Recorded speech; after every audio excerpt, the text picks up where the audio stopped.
Vladimir Putin, dia tuh ikut muji kesepakatan ini sebagai langkah berharga buat stabilisasi Timur Tengah.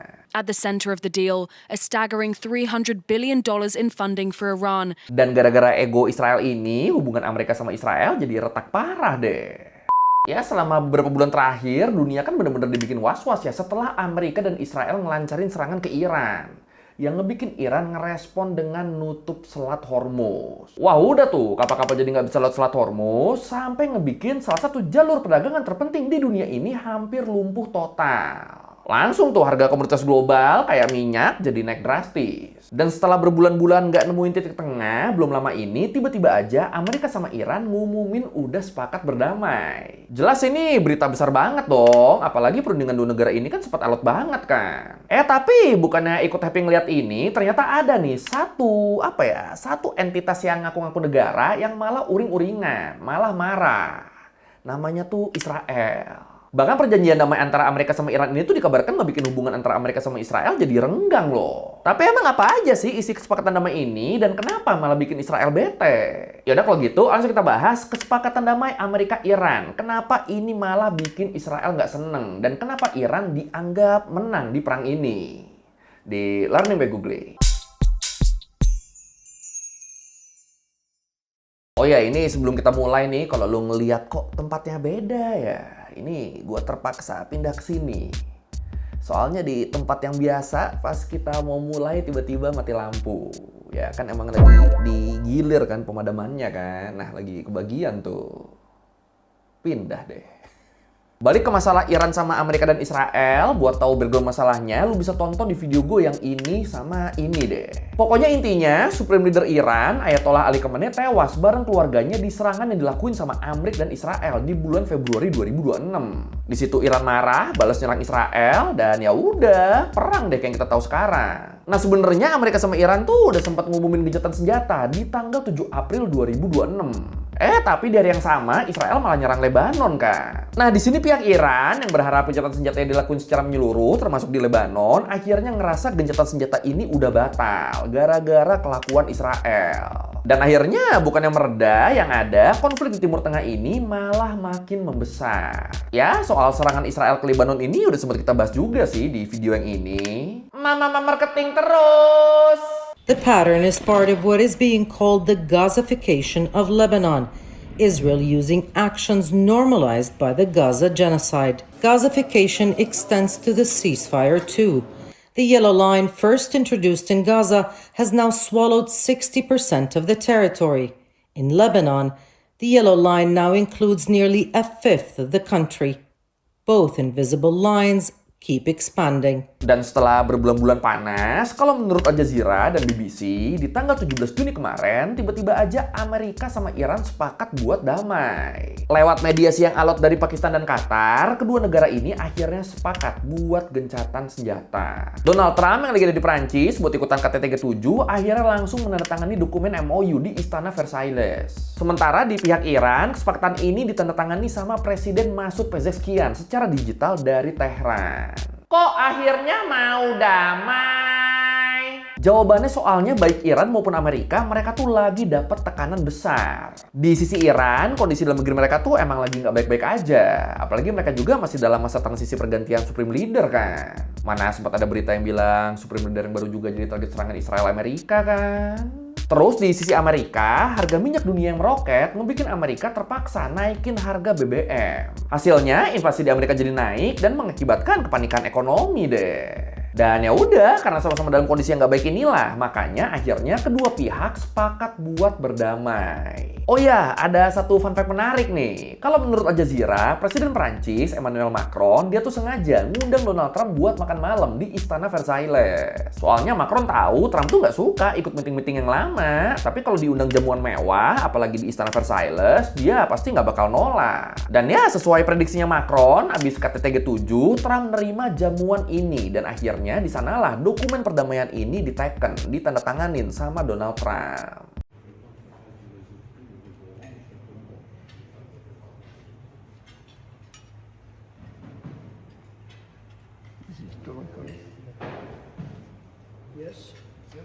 Bravo.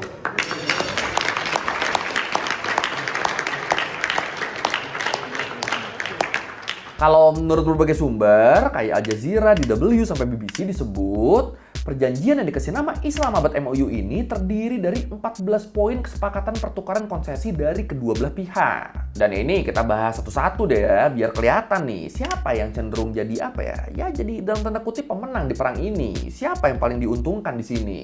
Poin ke-1, poin pertama, gencatan senjata menyeluruh. Ini poin yang ditaruh paling atas sekaligus jadi highlight utama nih. Jadi Amerika sama Iran mereka sepakat buat langsung menghentikan operasi militer secara permanen di semua front. Dan beda sama kesepakatan sebelumnya yang ambigu, di dokumen ini tertulis jelas termasuk di Lebanon. Jadi ya bener-bener kesepakatan ini berupaya menyelesaikan masalah secara menyeluruh.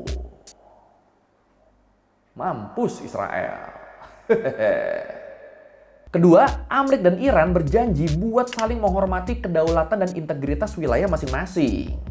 Sama nggak boleh lagi ikut campur urusan dalam negeri satu sama lain. Jadi udah nggak bisa tuh Amerika ngejanjiin bantuan ke kelompok anti pemerintah di Iran kayak sebelumnya, termasuk di sini ke Reza Pahlavi. Ya pokoknya mulai sekarang Amerika ya Amerika, Iran ya Iran. Terus yang ketiga, perjanjian ini sendiri tuh belum perjanjian final ya. Tapi di sini kedua pihak dikasih waktu maksimal 60 hari buat merumuskan perjanjian damai yang final. Dan kalau waktunya kurang, bisa diperpanjang tuh, asal keduanya setuju. Terus yang keempat, begitu dokumennya ditandatanganin, Amerika harus langsung mulai nyabut blokade lautnya terhadap pelabuhan Iran. Dan blokade ini harus benar-benar bersih dalam waktu 30 hari. Sama Amerika juga janji bakal narik pasukannya menjauh dari wilayah Iran setelah perjanjian final nanti diteken. Dan yang kelima, sebagai gantinya, Iran wajib menjamin keselamatan kapal-kapal komersil yang lewat Selat Hormuz dan Teluk Oman tanpa dipungut biaya sepeser pun selama masa 60 hari ini. Sama Iran juga wajib ngebersihin ranjau-ranjau laut di sana dalam waktu 30 hari dan bakal ngajak Oman buat ngelola bareng urusan maritim di selat itu. Terus yang keenam, dana pembangunan raksasa. Nah ini nih yang belakangan rame nih. Jadi disebut Amerika tuh bakal ngegandeng mitra-mitra regional kayak negara-negara Arab Teluk buat nyiapin rencana dana minimal 300 miliar US dollar atau sekitar 4.800 triliun rupiah buat rekonstruksi dan pembangunan ekonomi Iran. Wah, kayak selama perang banyak kawasan Iran yang dihancurin sama mereka, akhirnya Amerika tanggung jawab nyari duit buat ganti rugi. Kesannya kayak gitu kan? Tapi ternyata kalau menurut berbagai sumber, pemerintah Amerika tuh nolak nyebut ini sebagai biaya ganti rugi perang. Soalnya pembiayaan sendiri kan rencananya kan nggak langsung dari kas negara Amerika kan, tapi lewat skema-skema bisnis lain kayak konsorsium investasi swasta. Cuma ya tetap banyak pihak yang nggak percaya sama klaim pemerintah Trump ini dan tetap ngerasa kalau ini adalah bentuk ganti rugi Amerika buat Iran. Kocak juga ya, nggak mau kelihatan bertanggung jawab loh Amerika loh. At the center of the deal, a staggering $300 billion in funding for Iran as reparations for war damages. While the source of the funding remains vague, US President Donald Trump was quick to dismiss claims of American investment. We are not investing in it, and we do not have a fund. Terus yang ketujuh, Amerika janji bakal nyabut semua jenis sanksi terhadap Iran. Mulai dari sanksi Dewan Keamanan PBB, sanksi IAEA, IAEA itu Organisasi Nuklir Dunia, sampai sanksi sepihak dari Amerikanya sendiri. Mantap lagi nih buat Iran nih. Dan nyambung ke poin ke-8, Iran menegaskan lagi kalau mereka nggak akan pernah bikin atau beli senjata nuklir. Terus stok uranium pengayaan tinggi yang mereka punya sekarang juga bakal diturunkan kadarnya. Bakal di downblending di lokasi. Dan proses ini bakal diawasin ketat sama Badan Energi Atom Internasional, sama IAEA tadi. Terus yang ke-9, selama masa negosiasi menuju deal final, kedua negara bakal ngejaga status quo.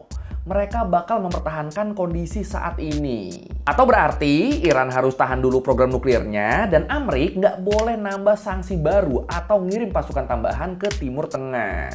Terus poin ke-10, Departemen Keuangan Amerika bakal ngeluarin surat pengecualian biar Iran bisa langsung jualan minyak mentah dan produk turunannya ke luar negeri lagi.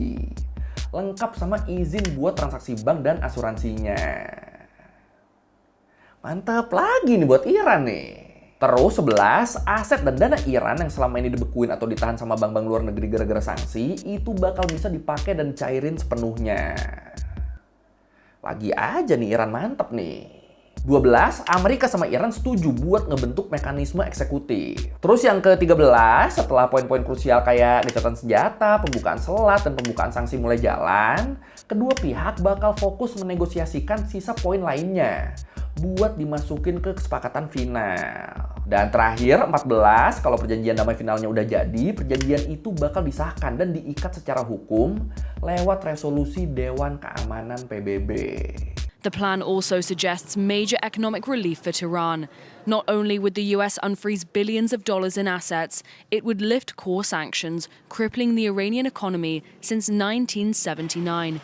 Jadi kalau kita rangkum nih ya, dari ke-14 poin kesepakatan ini, Amerika tuh wajib ngelakuin beberapa hal besar. Mulai dari nyabut blokade laut, ngehapus semua sanksi ekonomi, ngasih izin resmi biar Iran bisa jualan minyak lagi, terus apa ya, nyairin aset-aset Iran yang selama ini dibekuin, sampai nyiapin dana patungan raksasa senilai 300 miliar US dollar tadi buat ngebangun ulang Iran. Dan sebagai gantinya, Iran wajib ngelakuin penghentian total program senjata nuklirnya lewat proses penurunan kadar uranium.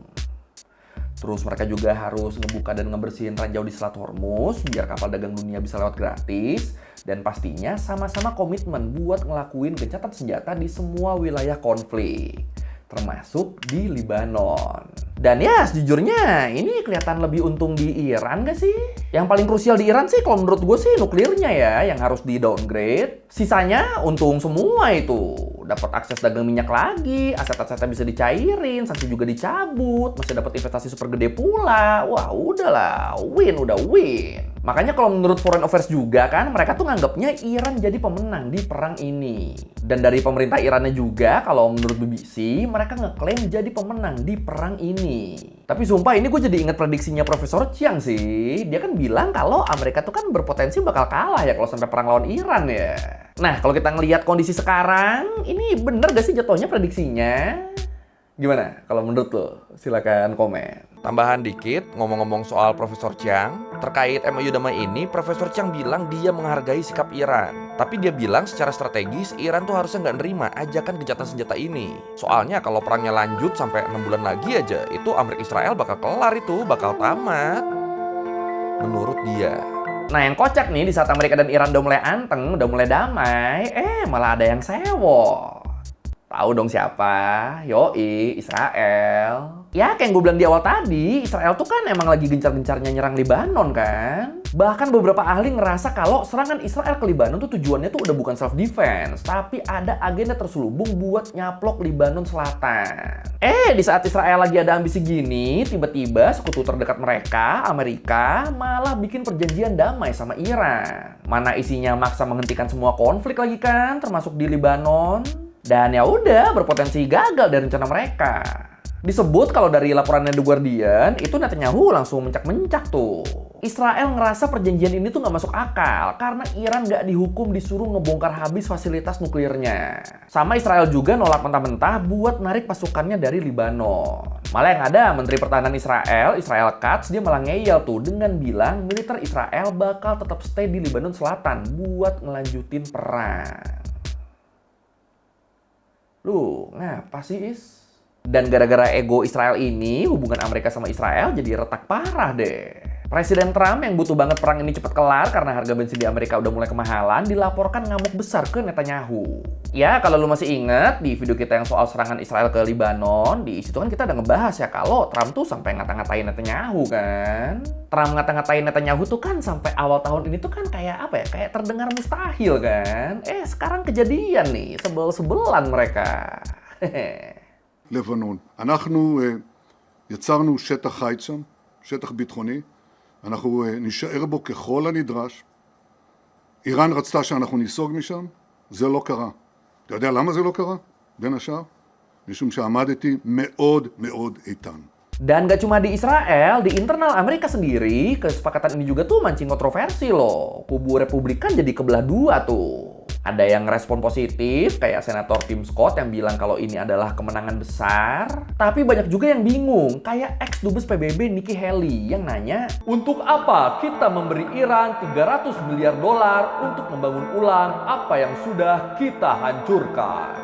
Itu namanya tanggung jawab, Mbak. Sama belum lagi ada juga anggota Kongres dari Partai Demokrat yang langsung ngirimin surat ke Menteri Luar Negeri Marco Rubio buat minta penjelasan yang transparan. Dan dia begini soalnya kalau menurut dia perang ini tuh udah nelen korban nyawa tentara Amerika, makan duit negara yang nggak sedikit, dan bikin harga barang-barang di Amerika meroket.